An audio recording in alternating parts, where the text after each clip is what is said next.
Have you ever noticed how quiet the comparison begins?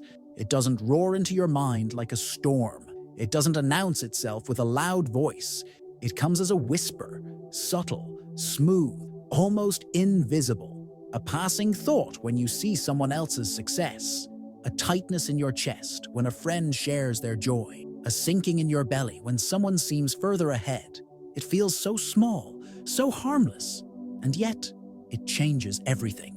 It shifts your frequency before you even realize what happened. This is the silent thief of your creative power, the one that doesn't break the door down. It just seeps in through the cracks. It hides behind thoughts like, I should be further along, or why does it look so easy for them? These aren't just passing emotions. They are energetic transmissions, each one sending a signal to the quantum field. I am not enough. I am not ready. I am not there yet. And what you send out, you receive back. Not in words, in vibration, in reflection. Underneath this pattern is a deeper script, one that has played in the background of many lives for years, sometimes decades. I'm not enough yet.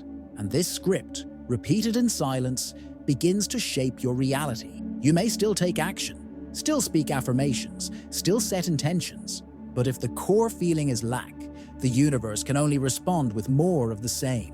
Neville Goddard spoke of the imagination as the most sacred tool of creation, not because it lets us escape, but because it lets us embody. But comparison misuses this gift. Instead of embodying the fulfilled desire, it locks us into the state of absence. It keeps the dream out there, always in someone else's hands, never fully arriving here. Joe Dispenza, in his work on neuroplasticity and emotional conditioning, explains how repeated comparison literally wires the brain to expect unworthiness. The more often you dwell in the energy of less than, the more your body memorizes that feeling. It becomes familiar, comfortable even. But it's not your truth. It's just a practiced emotion, and anything practiced can be unlearned. We often mistake comparison for a strategy, a way to measure where we are, to push ourselves forward. But the truth is deeper, more subtle. Comparison is not a tool of motivation. It is a signal of spiritual misalignment. It pulls you out of coherence, out of presence, out of trust. It separates you from the felt experience of the wish fulfilled, replacing it with a fantasy that feels increasingly out of reach. And in that gap, between what you feel and what you desire, your power leaks. The most painful part? Most of the time, we don't even realize we're doing it. We don't notice that every glance sideways is a small act of self-rejection, that every mental scoreboard we check is actually collapsing the quantum field we're trying to align with. We call it curiosity, we call it research, but energetically it's sabotage. Subtle, almost invisible, but powerful enough to block manifestation, no matter how pure the intention. In this video, we're not just going to talk about why comparison hurts you. We're going to look at the spiritual cost it demands, the emotional tax it collects, and most importantly, how to return home to your own frequency, the one that knows, the one that creates, the one that has always been enough. Because once you remember who you are, without the noise, without the pressure, without the timeline, you don't need to look sideways anymore. You begin to feel what it's like to be deeply, vibrationally aligned with the life that is already reaching for you. There's a moment, quiet, almost imperceptible, when your energy drops without warning. You are feeling neutral, maybe even hopeful, but then one glance, one post, one conversation, and something shifts. Not in the world outside, but in the silent world within. That shift is vibrational. It's the emotional echo of a thought you didn't mean to invite in. They're ahead of me. I should be more like them. I'm behind. This is where self-comparison begins its quiet work. It doesn't just bring discomfort, it brings dissonance. A subtle conflict between your natural frequency, your essence, and the artificial rhythm of someone else's journey. You start to feel a low hum of deficiency, a dull ache of not enoughness. Your body picks up the signal before your mind does. Shoulders tense, breath shortens, the stomach clenches, not from hunger, but from spiritual contraction. And here's what we often overlook. The body is a biofeedback system. It doesn't just respond to thoughts, it reflects them. It mirrors the frequency of your inner beliefs. So if your inner dialogue is soaked in, not yet, not good enough, I should be further, your body will respond with signals of constriction, fatigue, and emotional heaviness. This isn't drama. This is biology aligned with belief. The longer you dwell in this space of comparison, the more it becomes your emotional baseline. You don't even realize it's happening because the sensations become familiar. But what's familiar isn't always aligned. What's practiced isn't always true. And this practiced vibration of inadequacy becomes your dominant emotional broadcast. Not what you say you want, but what you actually feel most of the day. And the quantum field, it doesn't respond to your wishes. It doesn't even respond to your words. It responds to your frequency, to the silent, sustained, embodied signal you're radiating. So if your core emotion is lack, if your primary state is not enough, then even your most beautiful affirmations will return empty. Not because you're doing it wrong, but because you're doing it while misaligned. Comparison, in this way, isn't just a thought. It's a vibrational detour. It disconnects you from your natural coherence. It tunes you to someone else's music while silencing your own. And in that silence, manifestation stalls. Not because your desires aren't real, but because your frequency stopped singing. It's wrapped in beautiful language. Culture tells you it's ambition, growth, motivation, the belief that seeing someone else succeed will ignite your own fire, that their achievements should inspire yours. But beneath the surface of this narrative lies a hidden fracture, because while inspiration may be the name, comparison is often the method. And the emotional cost is rarely acknowledged. You tell yourself you're just observing, just learning, just watching what's possible. But your nervous system doesn't speak in logic. It speaks in sensation. And when you witness someone else's breakthrough, what your brain often encodes isn't possibility. It's distance. Not I can too, but why haven't I? Not look what's available, but look what's missing. This is the neuropsychological loop that traps so many sensitive, creative souls. Your brain, wired for survival, doesn't just observe, it simulates. When it sees someone thriving, it subconsciously compares their outcome to your current state. It registers the gap. It memorizes that emotional gap as a threat to your worth. Not because you are unworthy, but because the brain is trying to protect you from failure, from exclusion, from the fear of falling behind. And the body, faithful and alert, responds. It contracts. It doubts. It rehearses emotions that don't belong to your truth, but now feel real. Anxiety, envy, urgency. These aren't signs of laziness. They're the symptoms of your nervous system trying to process too much comparison without enough coherence. There's something else. Your nervous system can't always tell the difference between observing something and experiencing it. So when you repeatedly expose yourself to the highlight reels of other lives, your inner world starts to internalize limitation, not inspiration, but inadequacy. You don't just see their success. You start to carry it as a mirror to your supposed lack. And slowly, invisibly, your own dreams become heavier to hold. Not because they've changed, but because you've stopped seeing them through your own eyes. This is the myth. That comparison will motivate. That someone else's peak moment will lift you higher. But what often happens instead is emotional short-circuiting. Not because you're weak, but because you're sensitive. And sensitivity, when misdirected, becomes self-doubt. What you were meant to witness as beauty becomes evidence of separation. And that separation isn't real, but it feels real until you return to your own rhythm, until you reclaim your own eyes. There is a subtle moment, fleeting, almost imperceptible, when your power slips from your hands and disperses into someone else's story. You might not feel it immediately. You might even think you're still aligned, still focused. But underneath, your energy has shifted. You're no longer in the role of creator. You've stepped into the position of spectator. The quantum field does not respond to your plans. It doesn't move according to your timelines or your to-do lists. It responds to your felt state, your emotional frequency, your embodied presence. So when comparison creeps in, when your gaze moves sideways instead of inward, Your field fragments. Your energy splinters. You begin broadcasting confusion instead of clarity. At first, it feels like a minor detour, a moment of curiosity, a glance at what others are doing. But over time, those moments accumulate.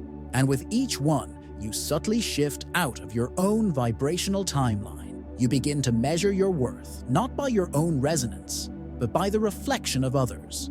This is where manifestation begins to dissolve.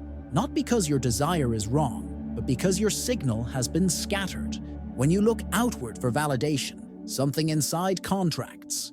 You begin to chase outcomes instead of embodying essence. You start to perform instead of create. You move from being to proving. And in this proving energy, nothing truly lands. Because the universe does not respond to effort alone. It responds to coherence. And coherence cannot be faked. It's a difficult truth to hold, that you may be doing all the right things, but from a fractured place. That the rituals, the vision boards, the affirmations, though powerful in themselves, can't override a core frequency of misalignment.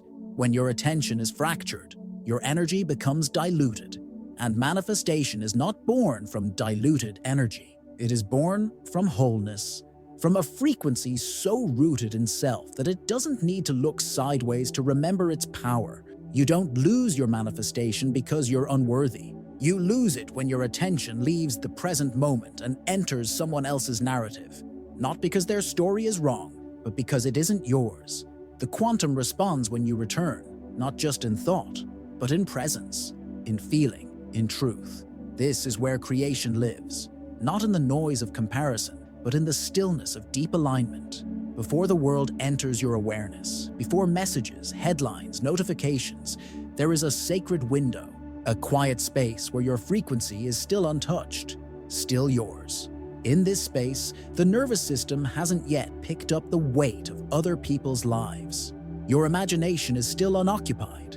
Your emotional body is still in its original rhythm. And what you do with this moment shapes the rest of your day. So often, the comparison doesn't begin with malice.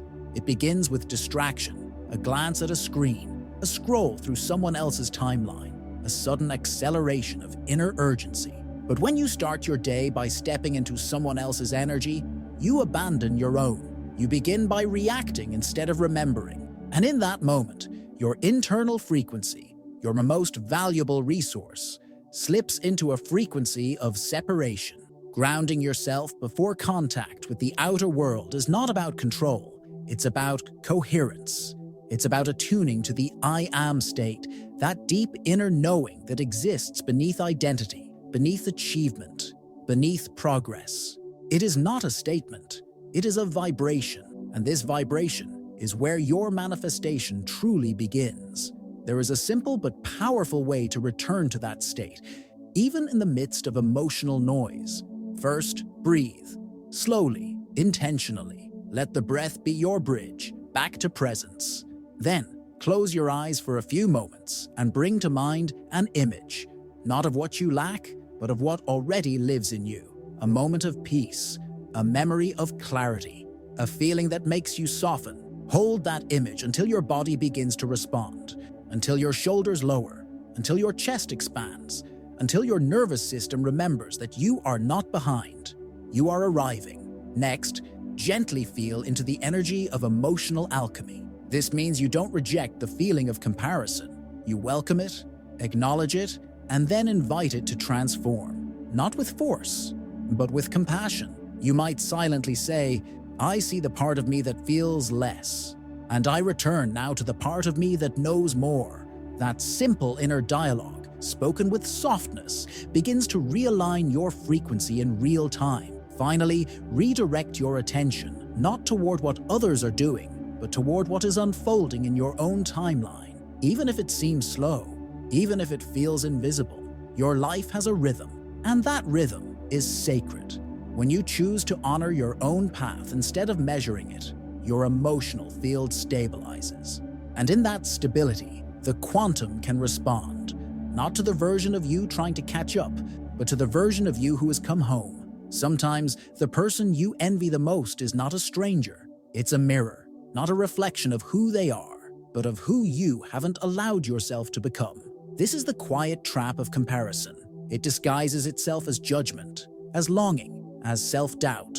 But beneath all of it, there is something sacred being revealed. Something you once loved about yourself, but somehow forgot. We are taught to see others as separate. Their achievements, their light, their presence, seen as external, as distant.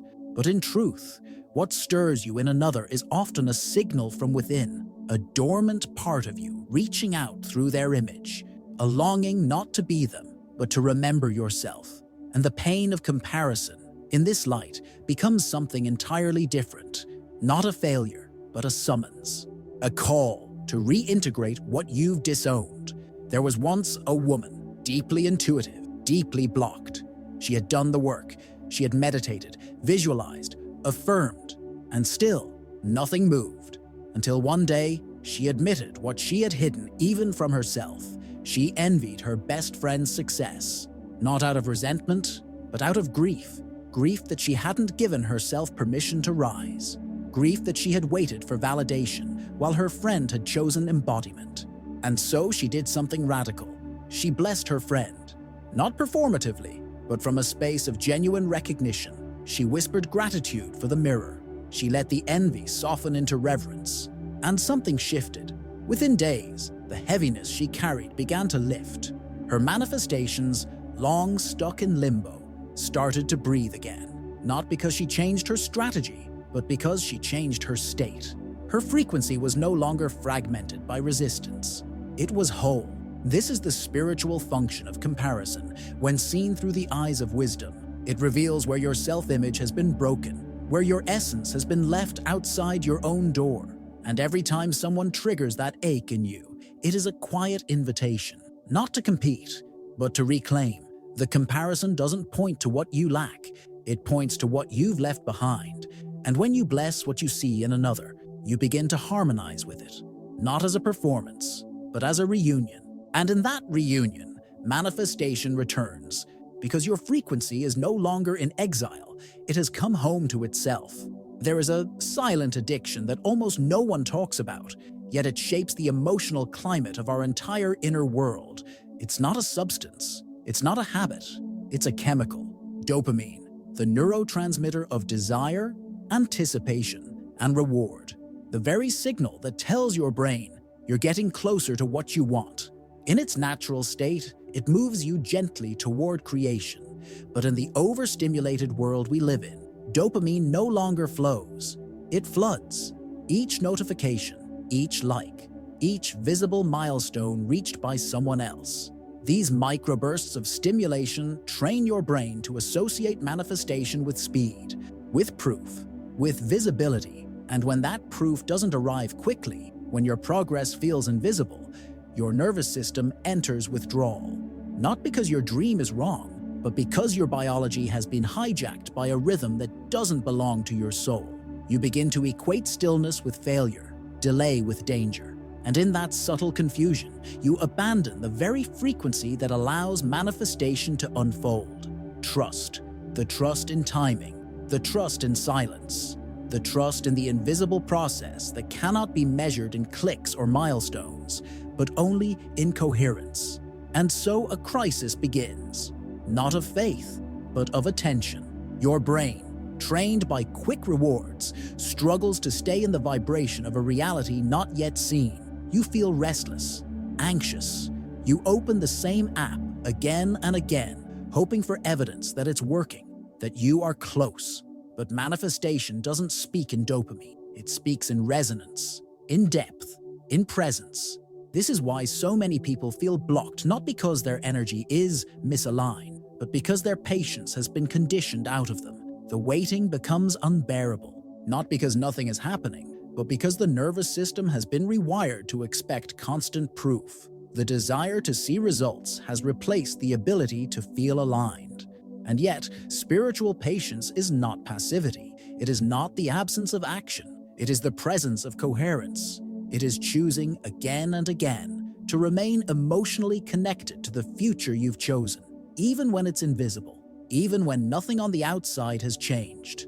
Because what you're building isn't just a new life. You're building a new nervous system, one that can hold uncertainty with grace, one that can dwell in possibility without panic, one that no longer needs proof to believe, but believes so deeply that proof becomes inevitable. This is not magic. This is emotional neurobiology in harmony with spiritual truth. And it's how your future begins to take form, not through rush, but through resonance. There is a particular kind of ache that hides behind comparison. It isn't always about wanting what someone else has. It's often about when they have it, how fast, how visibly, how soon. And without noticing, your heart starts to whisper a dangerous question. Why not me yet? Not from jealousy, but from fear. Fear that you are late. Fear that you are behind. Fear that somehow life forgot your address. This is not ambition. It's time control anxiety, a deep, nervous pressure to force life to deliver according to your timeline. It's not just about wanting things. It's about trying to outrun your own fear of delay. You scroll, you watch, you compare. Not because you doubt your desire, but because you doubt the timing. And in that doubt, your energy fragments. The ego hates waiting. It measures safety in milestones. It sees someone else's blooming and panics, thinking, if their flower has opened, mine must be failing. But life does not unfold on a conveyor belt. It unfolds like nature, rhythmic, wild, intuitive. No two timelines are meant to look the same. And yet, comparison makes you forget that. It tricks you into believing that progress is linear, that faster is better, that visible is more real. But manifestation is not speed, it's alignment. It's the ability to feel your desire as true before it's visible. And when you start comparing timelines, you move out of that frequency. You begin trying to push the river, force the bloom. You yell at the seed, asking why it hasn't become a tree. And in that pressure, you stop listening. You stop trusting. You stop being present with the sacred rhythm of your own becoming. There is a deeper truth here. Divine timing is not passive, it's intelligent. It's precise. It brings to you not just what you desire, but what you are prepared to hold. And preparation doesn't always look like movement. Sometimes it looks like stillness, like waiting, like not knowing. And that's where comparison becomes most painful, when it tells you that stillness is failure, when in truth, stillness is often the deepest preparation. You are not late. You are not lost. You are not missing your moment. But when your attention leaves your own path to measure someone else's, you lose contact with the only place manifestation can occur, here, now, within. You do not have to control the timing. You only have to stay in resonance with your becoming. And when that resonance is steady, time is no longer your enemy. It becomes your partner. It becomes your ally. It becomes the silent rhythm that carries you to everything you've been calling in. At the heart of every comparison lies a forgetting. Not of facts, but of essence. A forgetting of who you are beneath the noise, beneath the pace, beneath the pressure to keep up. You do not compare when you are deeply connected to your own frequency. You do not measure your timeline when you are immersed in your own becoming. But when that connection fades, when the thread to your inner rhythm loosens, comparison fills the space like static, distorting the clarity of your own voice. Bruce Lipton's work on the biology of belief reminds us that our inner state is not just emotional, it is biological. Every thought, every feeling, every story you carry has the power to program your cells, to create chemistry, to shape your body's perception of reality. When you live in comparison, even silently, your biology starts to mirror that dissonance. Not because you're broken, but because your system is listening, and it responds to the dominant signal. Greg Braden speaks of coherence, the harmony between heart and brain, as the foundation of conscious creation. But comparison fractures that harmony. It creates split signals. One part of you desires, another part doubts. One part of you affirms, another part resists. This internal split sends mixed messages into the quantum field, and the field, always precise, reflects your dominant state, not your intentions, but your coherence. You cannot inhabit infinite potential while anchoring yourself in someone else's story. The universe cannot deliver what your frequency will not allow. And that is not punishment. It is precision. It is grace. It is life waiting for you to come back to your own energy, to remember your own music, because comparison is like trying to play your soul's song with someone else's instrument. No matter how skilled you are, it will never sound right. It might resemble something beautiful, but it will never feel like home. And manifestation, true, soul-aligned manifestation, can only come from home, from the place inside you that needs no permission, no pace, no external evidence, just truth, just resonance, just alignment. So begin each day, not by checking who is ahead, but by checking in, not by measuring, but by remembering. Attune to your unique frequency before you attune to anyone else's noise. Let your first alignment be inward. Let your first vibration be self-honoring, because the moment your attention returns home, your power returns too. And in that homecoming, your life begins to rise, not as a reaction to someone else's success, but as an unfolding of your own sacred timeline. That is where your manifestation lives, not in their path, but in your presence.